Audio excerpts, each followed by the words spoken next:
Today, I'm going to talk to you about the climate crisis, but not about the numbers or the science. There are many people more knowledgeable who do a much better job than I can. Today, I'm going to talk to you about climate crisis communication and how you don't need to be a scientist to have something meaningful to contribute. How much does your family talk about the climate crisis? We know there's still work to be done to convince many people of the urgency of the issue.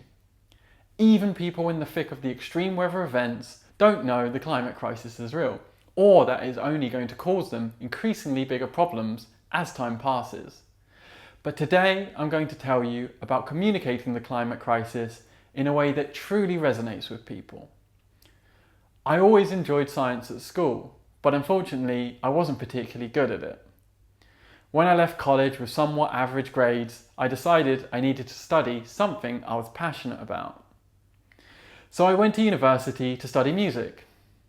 Quite quickly it became clear I wasn't particularly good at music either, and once again I was left with somewhat average grades. However, during this time is when I discovered my true calling, filmmaking. It ticked all my boxes.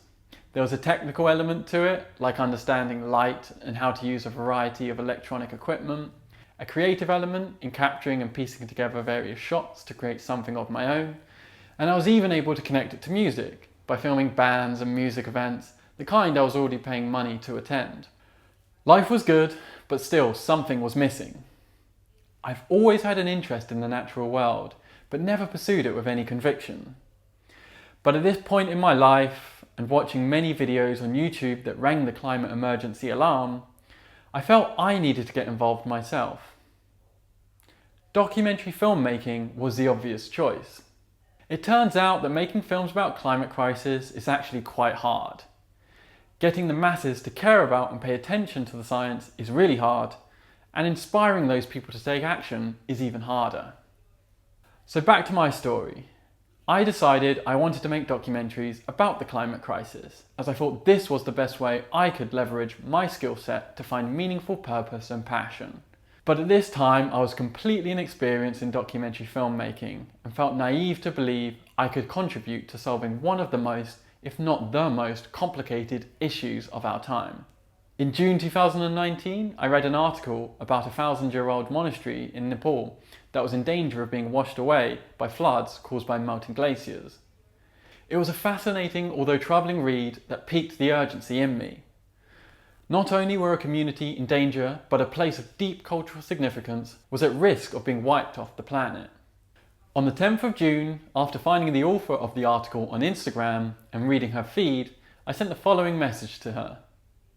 Hey Nalima, I just discovered you today after reading your Al Jazeera article about Limi Valley.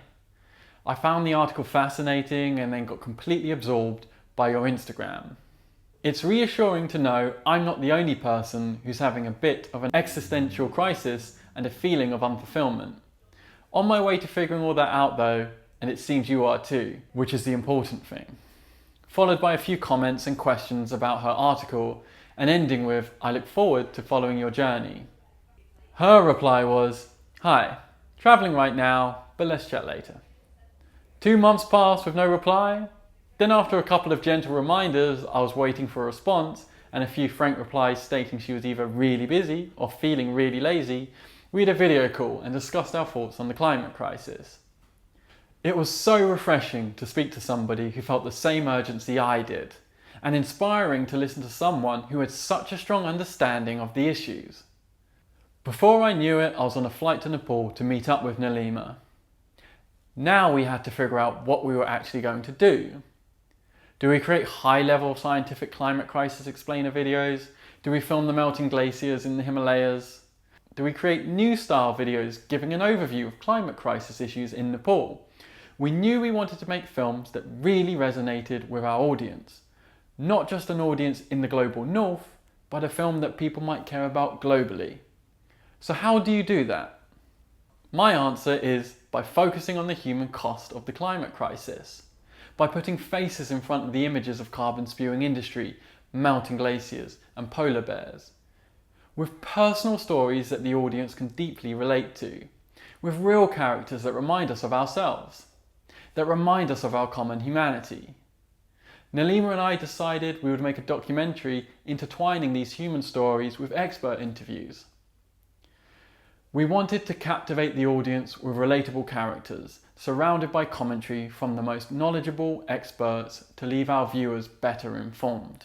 We met a group of guys who run a very successful grassroots football academy in the Terai region, the lowlands of Nepal, but are now suffering setbacks at an increasing rate as the river next to their training pitch floods, completely ruining the ground for most of the year and flooding half of the village. Kids who moved to this small town with the sole aim of fulfilling their football dream are now stuck in limbo as their dreams move slightly more out of reach as each day passes. Although this might not seem like an urgent issue in the grand scheme of things, this story symbolises the way in which the climate crisis is stealing the future of our children from them. Stealing your future from you. We also filmed the tragic story of a 12-year-old schoolgirl named Sanchana, who got swept away by a flash flood on her way home from school in the hills of Nepal, and sadly died. We spent time with Sanchana's family at their home.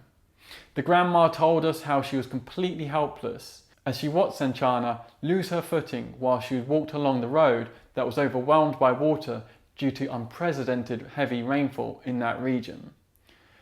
These stories are happening all around the world now, and they will only become much more common as the global average temperature increases and extreme weather events intensify and exacerbate already stressed infrastructure, especially in developing countries like Nepal.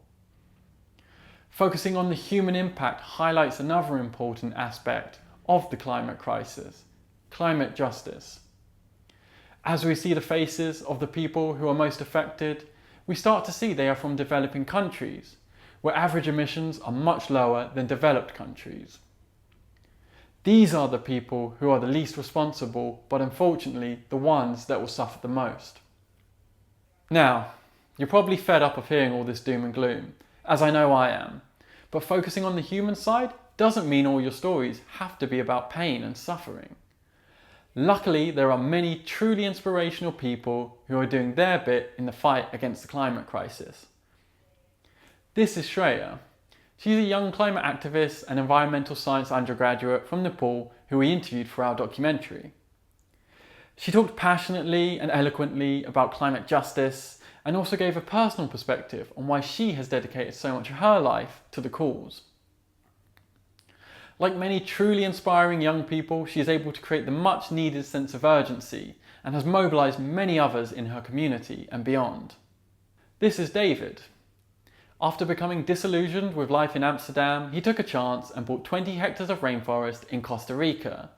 Along with his local neighbour Johnny, they now protect 120 hectares of dense rainforest on the east coast of the country.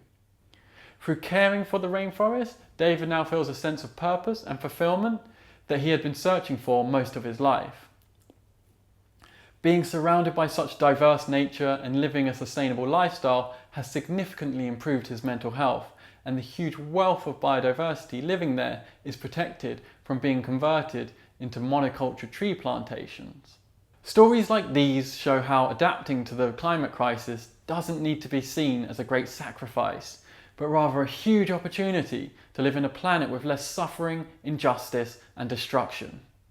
Now, I'm not sure if you have plans to become a documentary filmmaker or to pursue a career in anything related to the climate crisis, but that doesn't mean you can't have an impact purely in the way you talk about it from now on. First of all, try to use the right language.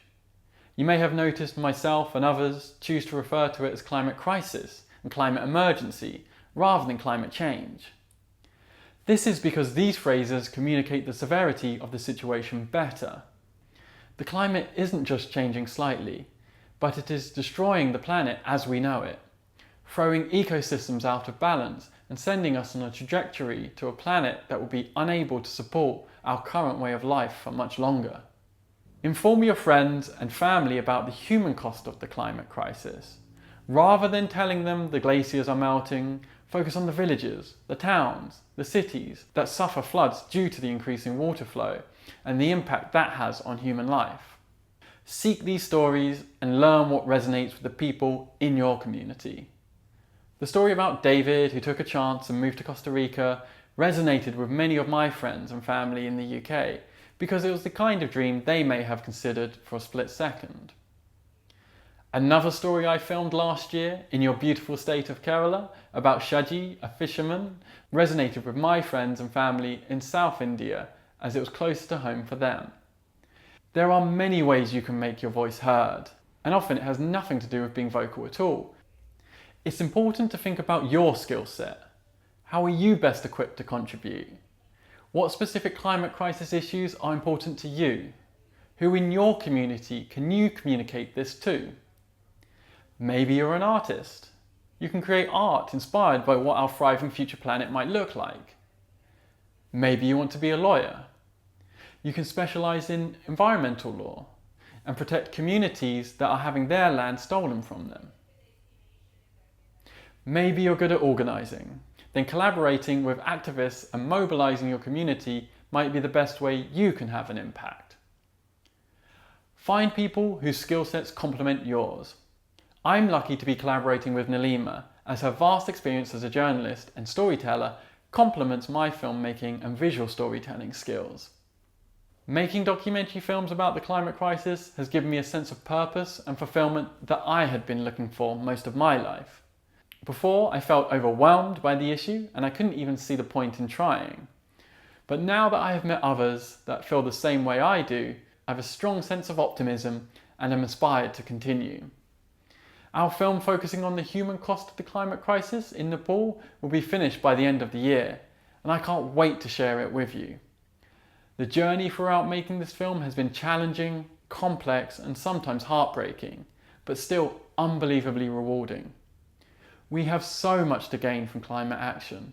There are so many benefits for our lives, and we need to be more vocal about it. I really encourage you to think about how you can find your climate voice, how you can shine a light on the countless human stories, and be an active part of this transition to a beautiful, thriving future.